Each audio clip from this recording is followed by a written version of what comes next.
রুহুল কবির রিজভী বাংলাদেশের রাজনীতির এমন এক নাম যাকে চিনতে ভুল করেন না কেউই। 4 দশকেরও বেশি সময় ধরে রাজনীতির মাথায় আছেন তিনি। দেশের অন্যতম প্রধান রাজনৈতিক দল বিএনপির সিনিয়র যুগ্ম মহাসচিব ও মুখপাত্র হিসেবে দায়িত্ব পালন করেছেন দীর্ঘদিন ধরে। অথচ এত বড় রাজনৈতিক ক্যারিয়ার থাকা সত্ত্বেও কখনোই তাকে দেখা যায়নি জাতীয় সংসদ নির্বাচনে প্রতিদ্বন্দ্বিতা করতে। রাজপথে অবিরাম সক্রিয় দলের মুখ হিসেবে প্রতিনিয়ত গণমাধ্যমে উপস্থিত থাকা এই নেতা কেন কখনো সংসদ সদস্য হতে চাননি, এই প্রশ্ন এখন অনেকের মনেই ঘুরপাক খাচ্ছে। বিশেষ করে বিএনপি ঘোষিত সর্বশেষ ত্রয়োদশ জাতীয় সংসদ নির্বাচনের 237 জন প্রার্থীর তালিকাতেও তার নাম না থাকায় বিষয়টি নিয়ে কৌতূহল আরও বেড়েছে। রুহুল কবির রিজভীর পৈতৃক নিবাস কুড়িগ্রাম জেলায়, তবে তার রাজনৈতিক উত্থান রাজশাহীতে। রাজশাহী বিশ্ববিদ্যালয় থেকেই তিনি ভূগোল ইতিহাস এই দুইটি বিষয়ে এমএ সম্পন্ন করেন এবং পরবর্তীতে আইন বিষয়ে স্নাতক ডিগ্রি অর্জন করেন। কিন্তু রাজনীতি তার জীবনে শুরু হয় একেবারে তরুণ বয়সে। উচ্চ মাধ্যমিক পেরোনোর পরপরই তখন তিনি যোগ দেন বাম ধরার সংগঠন বিপ্লবী ছাত্র ইউনিয়ন এবং রাজশাহী সরকারি কলেজ শাখার সাধারণ সম্পাদক হিসেবে দায়িত্ব পালন করেন। এখান থেকেই তার রাজনীতিতে সক্রিয় অংশগ্রহণ শুরু হয়। পরে বিএনপির প্রতিষ্ঠাতা শহীদ প্রেসিডেন্ট জিয়াউর রহমানের উদ্যোগে গঠিত হয় বাংলাদেশ জাতীয়তাবাদী ছাত্রদল। সে সংগঠনের জন্মলগ্ন থেকেই রিজভী যুক্ত হন ছাত্রদলের রাজনীতিতে। প্রথমে রাজশাহী বিশ্ববিদ্যালয়ের শাখা ছাত্রদলের প্রচার সম্পাদক, পরে সাধারণ সম্পাদক এবং শেষ পর্যন্ত কেন্দ্রীয় সভাপতি হিসেবেও দায়িত্ব পালন করেন তিনি। রাজশাহী বিশ্ববিদ্যালয়ের 1990 সালের রাকসু নির্বাচনে তিনি ভিপি পদে নির্বাচিত হন এবং 1990 সাল পর্যন্ত দায়িত্ব পালন করেন। ছাত্র রাজনীতি সেই উত্তাল সময়টি তার রাজনৈতিক জীবনের ভিত্তি স্থাপন করে দেয়।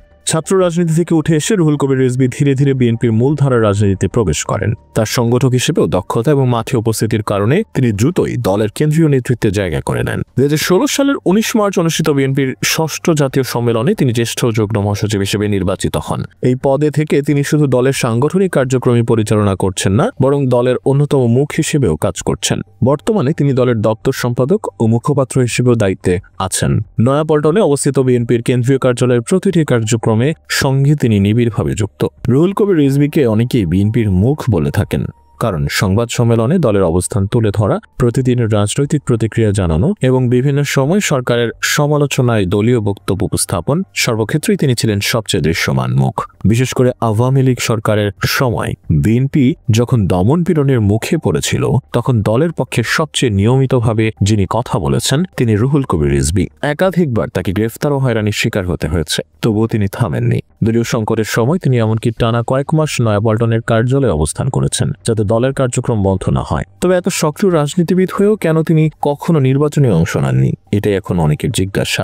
গেল একাদশ জাতীয় সংসদ নির্বাচনের সময় গুঞ্জন উঠেছিল রিজভী কুড়িগ্রাম বা রাজশাহীর কোনো আসন থেকে প্রার্থী হতে পারেন। বিএনপির তৃণমূল নেতারাও সেই সময় তাকে নির্বাচনে দেখতে চেয়েছিল, কিন্তু শেষ পর্যন্ত তিনি মনোনয়নপত্র পর্যন্ত সংগ্রহ করেননি। গণমাধ্যমে তখন তিনি বলেন, আমার নেতা খালেদা জিয়া যখন জেলে, তারেক রহমান যখন নির্বাসনে, তখন আমি নির্বাচন করব না। এই বক্তব্য শুধু তার ব্যক্তিগত অবস্থানই নয়, বরং বিএনপির নীতিগত অবস্থানের প্রতিফলনও ছিল। রাজনৈতিক বিশ্লেষকদের মতে রুহুল কবির রিজভীর সংসদে না যাওয়া কোনো আকস্মিক সিদ্ধান্ত নয়, বরং এটি তার রাজনৈতিক দর্শনের অংশ। তিনি মূলত নিজেকে একজন সংগঠক হিসেবে দেখেন, ক্ষমতাধর রাজনীতিক হিসেবে নয়। তার মতে রাজনীতির আসল শক্তি মাঠে, সংসদের আসরে নয়। বিএনপির আন্দোলন যখনই দমন নীতির মুখে পড়ে, তখন রিজভী আহমেদই মাঠে থেকে সংগঠনের চাকা সচল রাখেন। অনেকে মনে করেন দলের অভ্যন্তরে তিনি এক ধরনের প্রতিরোধের প্রতীক। তিনি সব পরিস্থিতিতে দলের বার্তা পৌঁছে দেন কর্মীদের কাছে। তবে এ নিয়েও বিতর্ক আছে। কেউ কেউ মনে করেন দীর্ঘদিন কেন্দ্রীয় দায়িত্ব থেকেও নির্বাচন না করা এক ধরনের রাজনৈতিক সীমাবদ্ধতা।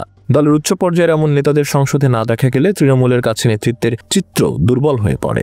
আবার অন্যরা বলেন বিএনপির রাজনীতি এখন যে পর্যায়ে, সেখানে সংসদে যাওয়া বা না যাওয়ার চেয়ে গুরুত্বপূর্ণ হলো মাঠে থাকা। রিজভীর মতো নেতারা সেই দায়িত্ব পালন করছেন সততার সঙ্গে। বিএনপির অভ্যন্তরীণ সূত্রগুলো বলছে রুহুল কবির রিজভী এখনো দলের অন্যতম জনপ্রিয় এবং গ্রহণযোগ্য নেতা। তার কর্মপ্রবণতা, সরল জীবনযাপন ও দৃঢ় অবস্থানের জন্য দলের তরুণ নেতাকর্মীদের মধ্যেও তার জনপ্রিয়তা অনেক।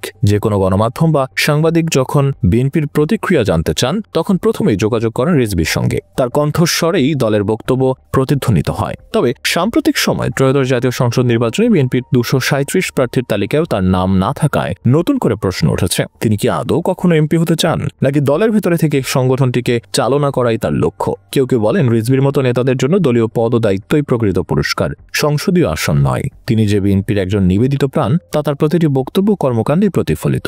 রাজনীতির অস্থির সময়েও তিনি কখনো নীরব থাকেননি।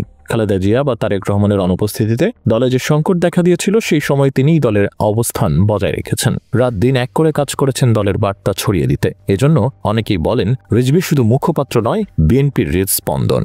সবশেষে বলা যায় রুহুল কবির রিজভী একজন অনন্য উদাহরণ, যিনি রাজনীতিকে ক্ষমতাশালী হিসেবে দেখেন না, বরং নীতি, আদর্শ ও দলীয় দায়বদ্ধতার জায়গা থেকে দেখেন। তিনি হয়তো এমপি হননি, মন্ত্রীও নন, কিন্তু তার অবস্থান দলীয় ইতিহাসে স্থায়ী হয়ে গেছে একজন আদর্শিক, ত্যাগী ও নির্ভীক নেতার প্রতীকে। হয়তো একদিন তিনি নিজেই নির্বাচনের মাঠে নামবেন, আবার হয়তো নয়াপল্টনের কার্যালয়ে থেকে যাবেন দলের প্রহরী হয়ে।